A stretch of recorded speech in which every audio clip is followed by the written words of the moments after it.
আমার খুব হাসি পাচ্ছে কিভাবে যে বলি সমাজে কি একটা ফিতনা শুরু হয়েছে। একটু চিন্তা করতে পারেন, একটু ভাবা যায় যে একজন আলেমা সে একটি প্রতিষ্ঠান খুলেছে, হালালা সেন্টার। মানে ইসলামে যে কাজটাকে খুবই খারাপ হিসেবে আখ্যায়িত করা হয়েছে, ও আলেমা কিন্তু আবার 3 তালাক প্রাপ্ত, সে কিন্তু আবার তার স্বামী থেকে তালাক 3টা খেয়ে এসেছে। তো ওই মহিলা হালালা সেন্টার খুলেছে। আপনারা অবশ্যই হালালার সাথে কতটুকু পরিচিত আছেন, যে হালালা হলো যখন পুরুষ তার স্ত্রীকে 3 তালাক দিয়ে দেয়, এই পুরুষ তার স্ত্রীকে নিয়ে আর সংসার করতে পারবে না।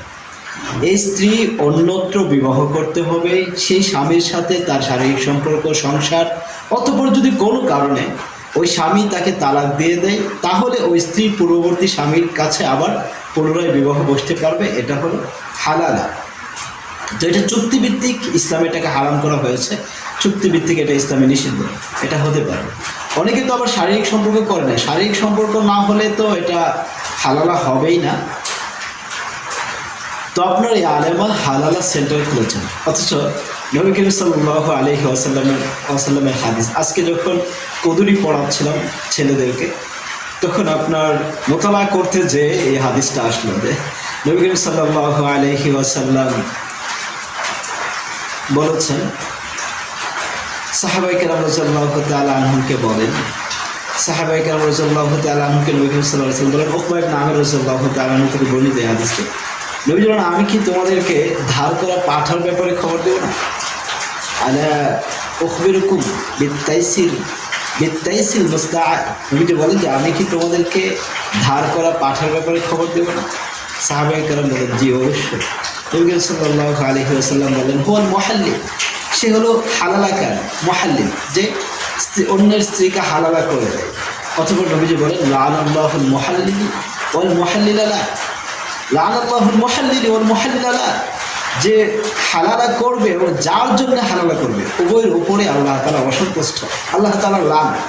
ইসলামে এই কাজটাকে মানে খুব জঘন্য হিসেবে আখ্যা দেওয়া হয়েছে। অথচ আপনি দেখেন, মানে চুক্তিভিত্তিক, হালালাটা চুক্তিভিত্তিক, জঘন্য হিসেবে আখ্যা দেওয়া হয়েছে। অথচ আপনি দেখেন কি একটা অবস্থা। উনি হালালা সেন্টার খুলে ফেলেছেন নাকি দিনের উদ্দেশ্যে। আরেকজন মুফতি সাহেব তো বলে ফেললেন যে হালালা করলে নাকি আরও সওয়াব পাওয়া যায়। আসলে এগুলো হলো সমাজ নষ্ট হয়, এগুলো তাদেরকে কে বোঝায় বা তারা কতটুকু বোঝে আমরা বুঝি না। এগুলোর দ্বারা সমাজ নষ্ট হয়, ইসলামকে নিয়ে মানুষ উপহাস করে, এবং তালাককে সমাজে খুব স্বাভাবিককরণ করা হয়ে যাবে। মানে এইসব প্রক্রিয়া শুরু হলে বা এসব প্রক্রিয়া চালু থাকলে সমাজে তালাকটা খুব স্বাভাবিক হয়ে যাবে। তখন বিবাহটাকে মানুষ একটা মানে ছেলে খেলা বানিয়ে ফেলে।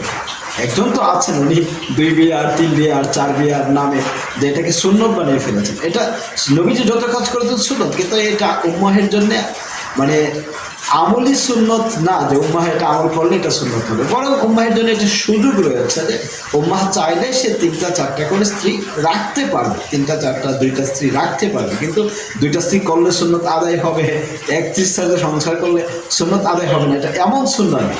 যাই হোক, আল্লাহ তাআলা আমাদের বুঝ দান করুক।